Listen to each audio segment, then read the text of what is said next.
Hi, I hope you guys are doing great. Yeah, I want to welcome everybody watching this video. Yeah, it's gonna be a very short video. Just want to talk about the roadmap to decarbonization of the national grid. For the case of Zambia, basically, for the case of Africa, um, particularly looking at Zambia, um, the reason why we, the reason why I'm actually classifying the approach. It's because when you look at Africa at large, it's a whole different environment in terms of climate, uh, as in compared to other places like Europe, where we see a tendency of the place being very cold. So in that particular case, it becomes very essential that there is a heating place uh, uh, set up to ensure comfort of, I mean, thermal comfort of citizens in those countries, which is quite a bit different when we look at Africa. Of course, most part of Africa is very hot. Yeah, there are some cases when you do have very low temperatures where it really gets cold. Of course, in that particular moment, you would want to have a heating place in play, yeah, a heating system in place. But it's quite different to as compared to the Western world, where the cold period is actually very extreme, and the duration is quite long. So in there, you really want to put a robust heating network in place. So in Africa's case, you could really have a mobile or very small heating place, just to kind of give you the warmth temperature, because the amount of energy consumption couldn't I mean the amount of energy consumption is quite lower compared to the Western world. So we are basically trying to talk about the issue of climate change and how we can reshape our energy usage to ensure that we're creating a sustainable environment. In other words, energy is a right, energy is a necessity, as we've seen. Like, we survive, somehow we depend on energy for our lives to continue striving and moving forward.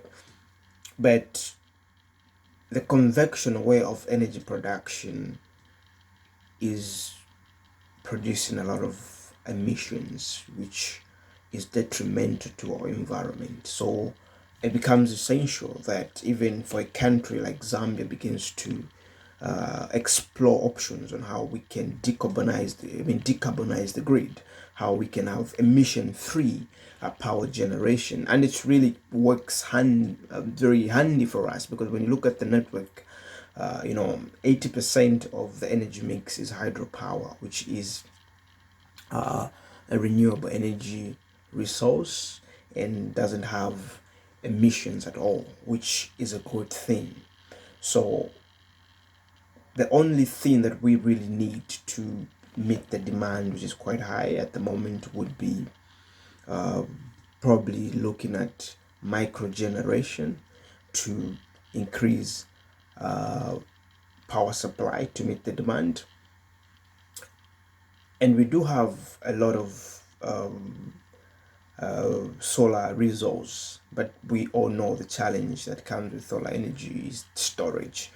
And most of the people have focused into battery storage, which is quite a very expensive technology at the moment. So the other thing that we must maybe start looking at is an option of thermal storage, in terms of how we can generate power or energy during the day from the sun, and be able to store it in terms of thermal power, and be able to use it overnight when we are not generating power, until the next day when we have the sun and we're able to generate more power, and be able to store excess power as thermal power in our thermal storage options. I think it's a potential that we need to start looking at the nation, the exploration of thermal storage. So in what you want to do is basically do the statistics, and you are supposed to also kind of do the comparison in terms of cost, how much it will cost you to put up a thermal storage, and you compare the cost of using batteries, and you put in place the aspect of maintenance cost, and then you do the cost comparison to see which one really works. And I want to say there's no general conclusion to say thermal storage is cheaper, or the battery storage is cheaper. It's more of a specific scenario. Like, you really need to look at the particular project that you want to do, how much power production you want to produce, and then you need to do the calculation of the total cost for that particular plant that you're putting in place, and then you do the comparison with the other options that you have, and then get a round figure before you embark on the project. So it's a feasibility study that tells you which option is going to be cost effective, depending on the particular place, which simply means depending on how much energy you are able to generate in that particular area, which yields to how much energy you can store. So I think it's the option that we need to start looking at, because it becomes very essential that we decarbonize the grid, and we also start looking at options on how we can meet demand by reducing the demand side. So what I mean is, we need to embark on a journey of looking at upgrading the electrical network in terms of energy consumption. So whatever we've hooked up to the network should be an energy efficient device.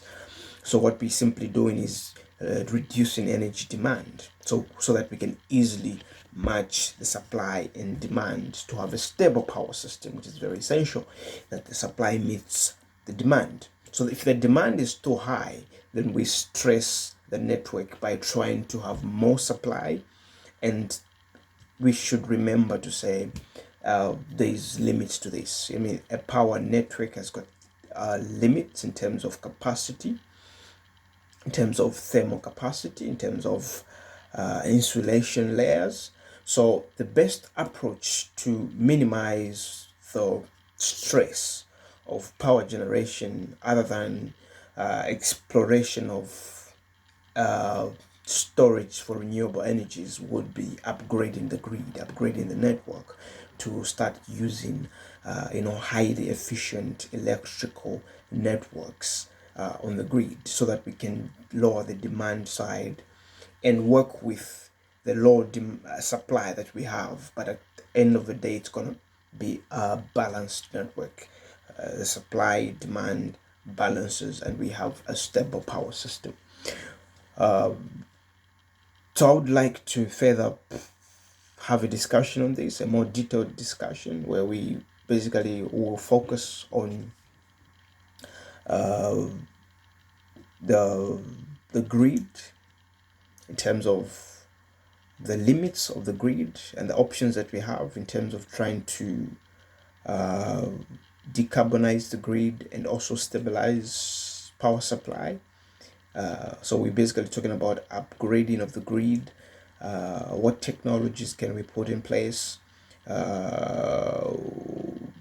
What renewable energy resources can be put in place, and how can they be coupled to the grid? Are we going for a micro generation setup, or we're going for a national